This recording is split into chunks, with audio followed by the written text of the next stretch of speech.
പത്തനംതിട്ട തിരുവല്ലയിൽ tourist bus ബൈക്കിലിടിച്ച് bike യാത്രികന് ദാരുണാന്ത്യം. മുത്തൂർ സ്വദേശി ജോസ് ആണ് മരിച്ചത്. ഗുരുതരമായി പരിക്കേറ്റ സന്തോഷിനെ ആശുപത്രിയിൽ പ്രവേശിപ്പിച്ചു. പ്രവീൺ പുരുഷോത്തമനുണ്ട് വിശദാംശങ്ങൾ നൽകാൻ. പ്രവീൺ, എന്താണ് സംഭവിച്ചത്? ശ്രുതി, തിരുവല്ല മുത്തൂർ രാമഞ്ചിറയിലാണ് ഈ അപകടം നടന്നത്. ടൂറിസ്റ്റ് ബസ്സും ഇരുചക്ര വാഹനവും കൂട്ടിയിടിക്കുകയായിരുന്നു. പെയിന്റിംഗ് തൊഴിലാളിയാണ് മരിച്ചത്. ഇരുചക്ര വാഹനത്തിൽ യാത്ര ചെയ്തിരുന്ന മറ്റൊരു ആൾക്ക് ഗുരുതരമായിട്ടുള്ള പരിക്കേറ്റു. ഇന്ന് രാത്രി 8 മണിയോടുകൂടിയായിരുന്നു അപകടം.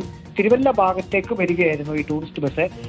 ഇരുചക്ര വാഹനത്തിൽ സഞ്ചരിച്ചിരുന്ന യുവാക്കൾ 2 പേരാണ് ഉണ്ടായിരുന്നത്. ടൂറിസ്റ്റ് ബസ് ഈ ഇരുചക്ര വാഹനത്തിൽ ഇടിക്കുകയും ഇരുചക്ര വാഹനം ബസ്സിനടിയിലേക്ക് പോവുകയും ചെയ്തു. ഉടൻ തന്നെ നാട്ടുകാർ ഓടിയെത്തി ഈ 2 പേരെയും ബസ്സിനടിയിൽ നിന്ന് പുറത്തേക്ക് എടുക്കുകയായിരുന്നു.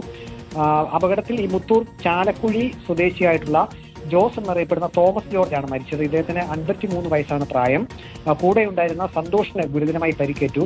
സന്തോഷിനെ ഉടൻ തന്നെ തിരുവല്ലയിലെ താലൂക്ക് ആശുപത്രിയിലേക്ക് എത്തിച്ചു. പരിക്ക് ഗുരുതരമായതിനാൽ സന്തോഷിനെ ഇപ്പോൾ കോട്ടയം മെഡിക്കൽ കോളേജ് ആശുപത്രിയിലേക്ക് കൊണ്ടുപോയിട്ടുണ്ട്. ഈ പോലീസ് ഏതായാലും ഇക്കാര്യത്തിൽ വിശദമായിട്ടുള്ള അന്വേഷണം നടത്തുന്നുണ്ട്. ദൃക്സാക്ഷികൾ പറയുന്നത് ഈ വാഹനം ബൈക്ക് നേരെ ചെന്ന് ബസ്സിനടിയിലേക്ക് കയറുകയായിരുന്നു എന്നായിരുന്നു. സംഭവത്തിൽ പോലീസ് കേസ് എടുത്തിട്ടുണ്ട്. ഇപ്പോൾ അന്വേഷണം ആരംഭിച്ചിട്ടുണ്ട്. ഈ മൃതദേഹം ഇൻക്വസ്റ്റ് നടപടികൾക്ക് പോസ്റ്റ്മോർട്ടത്തിന് ശേഷമായിരിക്കും ബന്ധുക്കൾക്ക് വിട്ടു നൽകുക. ശ്രുതി. പ്രവീൺ പുരുഷോത്തമനാണ് വിവരങ്ങൾ നൽകിയത്.